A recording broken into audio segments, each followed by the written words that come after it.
मवियाचा जागा वाटपाचा फॉर्म्युला ठरलाय। अतिशय महत्त्वाची अपडेट, मविया विधान परिषदेच्या 17 जागा लढवणार असल्याची माहिती आहे। काँग्रेस 7 ते 8, ठाकरे सेना 5 ते 6 जागा लढवणार आहे आणि राष्ट्रवादी शरद पवार गटाला 3 ते 4 जागा देणार असल्याची माहिती समोर येते आहे। तर काहीच वेळापूर्वी आपण पाहिलं, सपकाळ यांची पत्रकार परिषद झाली होती, त्यावेळेला मविया विधान परिषदेच्या 17 जागा लढवणार असल्याचं त्यांनी देखील स्पष्ट केलं होतं। याविषयी अधिक माहिती देण्यासाठी आपले प्रतिनिधी गिरीश कांबळे आपल्यासोबत जोडले गेलेले आहेत। गिरीश, आपण पाहतोय आता नगर परिषदेच्या विधान परिषदेच्या जागांसाठी 17 जागा म्हणजे मवियाकडून देखील आता जागांसाठी प्रस्ताव समोर आलेला आहे। 17 जागा लढवणार असल्याचं कळतंय, काय अधिक माहिती?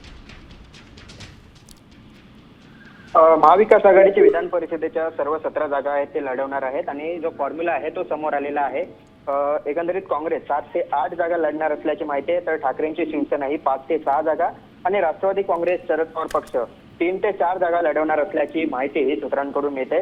कोण कुठल्या जागांवर लढणार याविषयीचा निर्णय आहे तो 2 ते 3 दिवसात घेतला जाणार आहे। 29 तारखेला खरं तर मविया नेत्यांची पुन्हा एक बैठक होणार आहे आणि यावेळी अंतिम निर्णय आहे तो होणार आहे। त्यामुळे याशिवाय आजची जी बैठक झाली यामध्ये महायुतीतील जी नाराजी आहे, शिंदे सेना असेल आणि भाजपमधील जी नाराजी आहे त्याचा फायदा उठवण्याचा प्रयत्न हा महाविकास आघाडी करणार आहे आणि त्या संदर्भात देखील चर्चा झाली। त्यामुळे ज्या 17 जागा आहेत त्या 17 जागांपैकी काँग्रेस 7 ते 8 म्हणजे सर्वाधिक जागा, तर ठाकरेंची शिवसेना 5 ते 6 आणि उर्वरित राष्ट्रवादी काँग्रेस शरद पवार पक्ष हे 3 ते 4 जागा लढणार आणि या सगळ्याचं जे फायनल आहे ते 29 तारखेला बैठक होईल। नक्कीच गिरीश, धन्यवाद तुम्ही दिलेल्या महत्त्वपूर्ण माहितीबद्दल।